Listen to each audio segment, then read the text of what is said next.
दहशतवादी हल्ल्याच्या मागे हाशिम मुसाचा हात असल्याची माहिती सूत्रांकडून मिळते। सुरुवातच एका मोठ्या बातमीने आपण करतोय।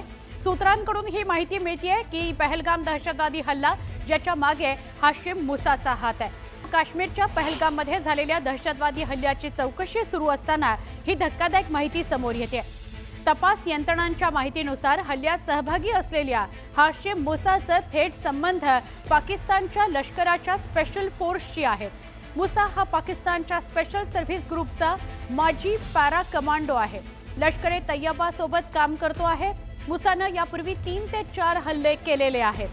त्याला जम्मू काश्मीरमध्ये बाहेरून आलेल्या नागरिकांवर, पर्यटकांवर आणि सुरक्षा दलांवर हल्ला करण्याचे आदेश देण्यात आले होते अशी माहिती समोर येते। या खुलाशामुळे भारत पाकिस्तान दरम्यान तणाव आणखी वाढण्याची शक्यता वर्तवली जाते। ज्या दिवशी हल्ला झाला त्याच्या लगेचच दुसऱ्या दिवशी सकाळी हे स्केच समोर आलेले होते।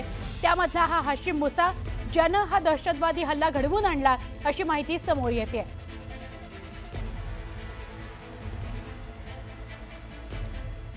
पहलगाम हल्ल्यामागे या हाशिम मुसाचाच हात आहे। पहलगाम हल्ल्यामागे दहशतवादी हाशिम मुसा असल्याचे संकेत मिळत आहेत। हाशिम मुसा पाकिस्तानचा नागरिक आहे। हाशिम मुसा स्पेशल फोर्सचा माजी पॅरा कमांडो देखील राहिलेला आहे। त्याला विशेष प्रशिक्षण मिळालेलं आहे आणि त्यानंतर मुसा लष्कर-ए तैयबा सोबत सक्रिय झाला। हाशिम मुसा पहलगाम हल्ल्याच्या टीमचा म्होरक्या आहे असं म्हटलं तर अतिशयोक्ती होणार नाही। हल्ला प्रशिक्षणासह किट पुरवणाऱ्या टीममध्ये मुसाचा सहभाग होता। काश्मीरमध्ये भारतीय, विदेशी पर्यटक आणि सुरक्षा दलांवर हल्ल्याचा मुसाकडून आदेश होता।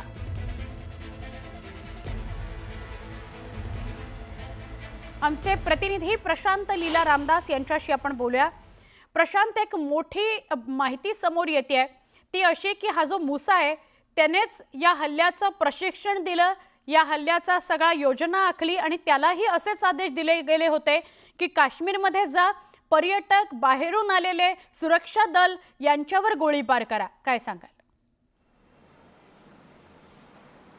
बरोबर आहे। हा जो मुसा आहे हा एसएचजी हा जो ग्रुप आहे, आपल्याला माहित असेल एसएचजी ग्रुप जो आहे हा पाकिस्तान आर्मी मधून सेवानिवृत्त झालेले जे सैनिक असतात त्यांचा हा स्पेशल प्रोटेक्शन ग्रुप असतो, स्पेशल सिक्रेट ग्रुप असतो। आणि हा जो मुसा आहे हा मुसा लष्कर-ए तोयबा सोबत देखील होता। लष्कर तोयबामध्ये भारतीय म्हणजे खास करून पाकिस्तानी लष्करने हा लष्कर-ए तोयबाला दिलेला लोनवरती असलेला हा सैनिक होता। त्यामुळे हा मुसा हा संपूर्ण जर घडामोडी जर बघितल्या आपण, ज्या दिवशी पहलगाम हल्ला म्हणजे 22 एप्रिलला पहलगाम हल्ला झाला, तर 22 एप्रिलला हल्ला झाल्यानंतर हा एसएचजीचा असल्यामुळे यांनी कुठल्याही प्रकारचे पुरावे न ठेवता सोबतच हल्ला केल्यानंतर कसं परतायचं याचे सगळे ट्रेनिंग त्यांना असतात।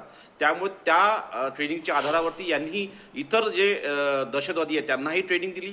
सोबतच स्थानिक जी माहिती एकत्र करण्यासाठी आपल्याला जी टीम लागते ती टीम देखील त्यांनी बनवली। त्या प्रकारचं ट्रेनिंग मुसाला होतं आणि सोबतच मुसा हाच या संपूर्ण प्रकरणाचा मुख्य असं म्हणता येईल मुख्य व्यक्ती होता आणि सोबतच मास्टर माइंडही होता असं म्हणावं लागेल। आणि यांनी ज्या पद्धतीनं हा संपूर्ण हल्ला रचला आणि त्यांनी जवळपास 26 निष्पाक पर्यटकांचा जीव या दहशतवाद्यांनी घेतला। त्याला स्पष्ट सूचना होत्या की भारतीय, त्यानंतर बिगर भारतीय, त्यानंतर सोबतच सैनिक या आणि स्थानिकांना शक्यतो टाळायचं। स्थानिक जे काश्मीरी नागरिक आहेत त्यांना शक्यतो लक्ष करायचं नाही। असं असताना त्यांनी ज्या पद्धतीने हे सगळे लक्ष केले, जे 26 जण दगावले, त्या दगावल्यापेक्षा ते तिथे मृत्युमुखी पडले असं म्हणावं लागेल। या हल्ल्यामध्ये, या भ्याड हल्ल्याचा मुख्य जो यांनी जी रणनीती तयार केली होती तो मुसा होता। आणि मुसा हा याचा अर्थ असा होतो की या संपूर्ण याच्यामध्ये आता पाकिस्तानचा पर्दाफाश झाला आहे आणि पाकिस्तानचा या संपूर्ण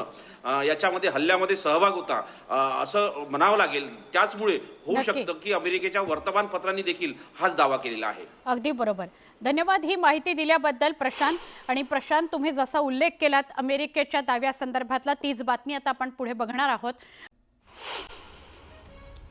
मुंबईला पाणीपुरवठा करणाऱ्या 7ही धरणांमधील पाणीसाठ्यामध्ये कमालीची घट झाली आहे. 25%च पाणीसाठा आता उरलेला आहे. यातच गेल्या काही वर्षांपासून लांबणारा पाऊस पाहता पालिकेला जपून पाणीपुरवठा करावा लागणार आहे. या पार्श्वभूमीवर 15 मेपर्यंत उपलब्ध पाणीसाठ्याचा आढावा घेऊन 10 ते 15% पाणी कपात केली जाईल, अशी माहिती पालिका प्रशासनाकडून देण्यात आली. मे महिन्यामध्ये बँकांना तब्बल 13 दिवस सुटी असणार आहे. त्यामध्ये अनेक सणांचा, शासकीय सुटी आणि वीकेंडचा समावेश आहे. मे महिन्यामध्ये अनेक सण असल्यानं त्याकरता तब्बल 7 दिवस बँका बंद असणार आहेत. वेगवेगळ्या राज्यांमध्ये वेगवेगळ्या दिवशी बँका बंद असणार आहेत. आता म्हाडामध्ये जाण्याकरता रांगेत उभं राहावं लागणार आहे. मुख्यालयाच्या गेट नंबर 4 मधील सुविधा केंद्रात नागरिकांकरता किओस्क मशीन बसवण्यात आलेला आहे. मशीनवर मराठी आणि इंग्रजी भाषेत माहिती सादर करण्याची सुविधा आहे. पश्चिम रेल्वे मार्गावर कांदिवली आणि बोरिवली दरम्यान घेण्यात आलेल्या 35 तासांच्या ब्लॉक कालावधीमध्ये पूल क्रमांक 61च्या रिगर्डिंगचं काम पूर्ण झालं. या ठिकाणचे जुने कास्ट आयर्न गर्डर बदलून त्या जागी 20 सिमेंटचे स्लॅब बसवण्यात आले. या कामामुळे आता 50 किलोमीटर प्रति तास या वेगानं ट्रेन चालवणं शक्य होणार असल्याचं अधिकाऱ्यांनी सांगितलं. मुंबईमध्ये येत्या सप्टेंबर ते ऑक्टोबर दरम्यान म्हाडाकडून 5000 घरांची लॉटरी काढली जाणार आहे. म्हाडाचे उपाध्यक्ष संजीव जयस्वाल यांनी ही माहिती दिली. पुणे विमानतळावरून प्रवास करणाऱ्या प्रवाशांकरता आनंदाची बातमी. आता पुणे विमानतळावर 10 रुपयांमध्ये चहा मिळणार आहे आणि 20 रुपयांमध्ये कॉफी मिळणार आहे. पुणे विमानतळावर उडान यात्रा कॅफेचं उद्घाटन केंद्रीय राज्यमंत्री मुरलीधर मोहोळ यांच्या हस्ते करण्यात आलं. महाराष्ट्र बोर्डाचा 12वीचा निकाल मे महिन्याच्या पहिल्या आठवड्यामध्ये जाहीर होण्याची शक्यता आहे. मंडळाकडून निकालासंदर्भात प्राथमिक माहिती देण्यात आली, मात्र अद्याप नेमकी तारीख अधिकृतपणे जाहीर झालेली नाही. लवकरच मंडळाकडून अधिकृत परिपत्रक जाहीर होणार असून त्यात अंतिम तारखेची माहिती मिळणार आहे. ऑल इंडिया सराफा असोसिएशननं जारी केलेल्या माहितीनुसार राजधानी दिल्लीमध्ये सोमवारी सोन्याचा भाव 1000 रुपयांनी घसरला. त्यामुळे सोन्याचे दर 98,400 रुपये प्रति 10 ग्रॅमवर गेले. नागपूर ते कोल्हापूर विमानसेवा 15 मे पासून सुरू होणार आहे. आठवड्यातून 5 दिवस ही सेवा सुरू राहणार आहे. या विमानामध्ये 12 बिझनेस आणि 64 इकॉनॉमी वर्गातील आसनांची व्यवस्था असणार आहे. 1 मे पासून एटीएम मधून पैसे काढणं अजून महागणार आहे. रिझर्व्ह बँक ऑफ इंडियानं याबाबत महत्त्वाचा निर्णय घेतला. रिझर्व्ह बँक ऑफ इंडियानं एटीएम चार्जमध्ये वाढ करण्याकरता मंजुरी दिलेली आहे. पुण्यामध्ये आता आर्थिक व्यवहारांकरता ऑनलाईन आणि ऑफलाईन असे दोन्ही पर्याय उपलब्ध करून देण्याच्या सूचना यूजीसी संस्थांना दिल्या गेलेल्या आहेत. शैक्षणिक सेवांकरता यूपीआयवरील आर्थिक व्यवहारांची मर्यादा आता 5 लाख रुपयांपर्यंत वाढवण्यात आली आहे. पुणे ते जोधपूर दैनंदिन रेल्वे सेवेला रेल्वे मंत्रालयाकडून मान्यता देण्यात आली. राजधानी समाज संघाच्या सातत्यपूर्ण पाठपुराव्याला यश आलं. उन्हाळी सुटीचा आनंद घेण्याकरता पर्यटकांनी रायगडच्या किनाऱ्यावर गर्दी केली. अलिबागसह नागाव, काशीद, मुरुड, दिवेआगरचे किनारे गर्दीनं फुलून गेले. धाराशिवच्या तुळजाभवानी मंदिरात व्हीआयपी दर्शन पासच्या नावाखाली मोठा काळा बाजार होत असल्याचा आरोप आमदार कैलास पाटील यांनी केला. लोकप्रतिनिधी आणि पुजाऱ्यांनी मंदिर संस्थानच्या अध्यक्ष जिल्हाधिकारी डॉक्टर कीर्ती किरण पुजार यांच्याकडे या संदर्भात तक्रारी केल्यानं एकच खळबळ उडाली. कराड तालुक्यातील उमरस ठाकरे गटानं पहलगाम हल्ल्याचा निषेध केला. यावेळी कार्यकर्त्यांनी पाकिस्तानच्या झेंड्याला जोडे मारत जोरदार घोषणाबाजी केली. रत्नागिरी जिल्ह्यातील 7,753 लाडक्या बहिणी अपात्र ठरल्या आहेत. त्यामुळे सरकारचे 1,16,29,500 रुपये वाचणार आहेत. रायगडच्या वडवली इथं बैलगाडी शर्यतीचं भव्य आयोजन करण्यात आलं. शेतमाळावर बैलगाडी शर्यतीचा थरार बघायला मिळाला. तालुक्यातील 100पेक्षा जास्त बैलगाड्यांनी सहभाग नोंदवला. शर्यत पाहण्याकरता माणगाव तालुक्यातून आणि जिल्हाभरातून हजारो बैलगाडी शर्यतप्रेमींनी गर्दी केली होती. रायगड जिल्ह्यात सागरी सुरक्षा राखण्याकरता पोलिसांनी 36 तासांचं सागर कवच अभियान आज सकाळी 6 वाजल्यापासून राबवण्यात आलं. या अभियानामध्ये जिल्ह्यातील सागरी किनारी भागांमध्ये एकूण 13 चेकपोस्ट तपासी नाके तयार करून पोलीस आणि सागरी तटरक्षक दलाचे जवान तैनात करण्यात आले. तसंच संशयित व्यक्ती आणि वाहनांची तपासणी सुरू केलेली आहे. वाढत्या महागाई ज्वारीनं नागरिकांना दिलासा दिला. ज्वारीच्या भावात प्रति किलो 15 रुपये घट झाल्यानं किमान भाकरी तरी स्वस्त झाल्याची प्रतिक्रिया बाजारात उमटू लागली. धाराशिव शहरातील रस्त्यावरील खड्ड्यांमुळे अनेकांचा बळी गेला, त्यामुळे रस्त्याची कामं तात्काळ करा, तसंच कचरा डेपो स्थलांतरित करा. या मागणीकरता महाविकास आघाडीच्या कार्यकर्त्यांनी जिल्हाधिकारी कार्यालयाच्या समोर आंदोलन सुरू केलं.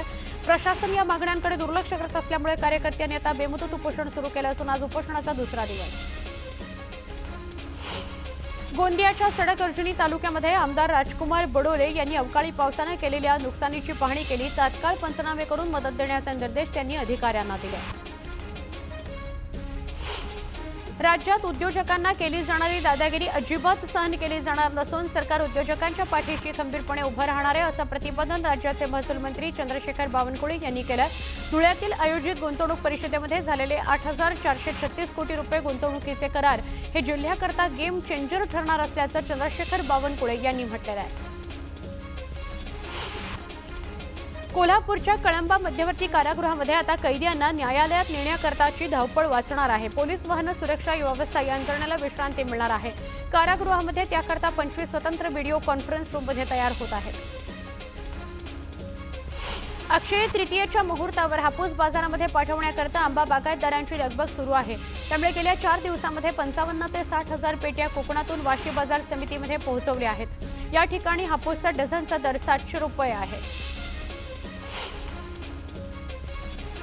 उन्हाची तीव्रता प्रचंड वाढत असल्यानं नाशिक जिल्ह्यातील धरणसाठा कमी होत आहे. जिल्ह्यातील सगळ्या 24 धरणांमध्ये सध्या 33% पाणीसाठा आहे.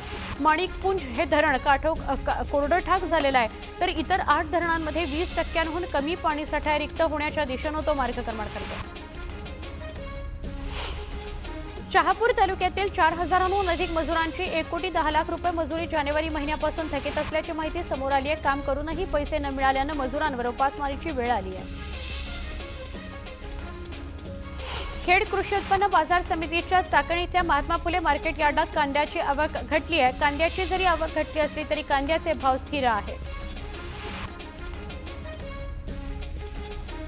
LLB प्रवेशाच्या सीईटीची परीक्षा 2 आणि 3 मे रोजी होणार आहे. यंदा LLB अभ्यासक्रमाच्या सीईटी परीक्षेकरता 95,000 विद्यार्थ्यांनी अर्ज भरलेले आहेत. मुंबईत सागरी सुरक्षेसाठी 4 नव्या बोटी सज्ज ठेवण्यात येणार आहेत, तर 13 बोटींमध्ये अद्ययावत यंत्रणेचं नूतनीकरण केलं जाणार आहे. याकरता 14 कोटी रुपये खर्च केले जाणार आहेत. पिंपरी चिंचवड शहरातील पाणीपुरवठा विस्कळीत झालाय. कमी दाबानं पाणीपुरवठा होत असल्याच्या 1,800 तक्रारी नागरिकांनी केल्या आहेत. दरम्यान पाणीपुरवठा सुरळीत करण्याची मागणी नागरिकांनी केली आहे. पुणेकरांकडून रेकॉर्ड ब्रेक आंब्याची खरेदी करण्यात आली आहे. पुण्यातील 4 आंबा महोत्सवामध्ये 4 कोटी रुपयांची उलाढाल झाल्याची माहिती समोर आली आहे. विमान प्रवाशांच्या संख्येत प्रत्येक महिन्याकाठी विक्रमी वाढ नोंदवली जाते. नुकत्याच संपलेल्या मार्च महिन्यामध्ये देशात 1,45,00,000 लोकांनी प्रवास करत आणखी एका विक्रमाची नोंद केली आहे. गेल्या वर्षीच्या मार्च महिन्याच्या तुलनेमध्ये विमान प्रवाशांच्या संख्येत झालेली ही वाढ 8.79% असल्याची आकडेवारी समोर आली आहे. देशातील महामार्गावर सुविधांचा अभाव असल्यानं नागरिकांचा जीव जातोय असं म्हणत सर्वोच्च न्यायालयानं केंद्र सरकारवर नाराजी व्यक्त केली. ड्रंक अँड ड्राईव्ह करणाऱ्यांविरुद्ध धडक कारवाई करत 4 महिन्यांमध्ये 245 वाहन चालकांविरोधात दखलपात्र गुन्हे नोंदवण्यात आलेले आहेत, तर 2,539 चालकांवर दंडात्मक कारवाई करण्यात आलेली आहे. 4 महिन्यांमध्ये आरटीओनं 805 मद्यधुंद वाहन चालकांचे परवाने रद्द करत निलंबित केले.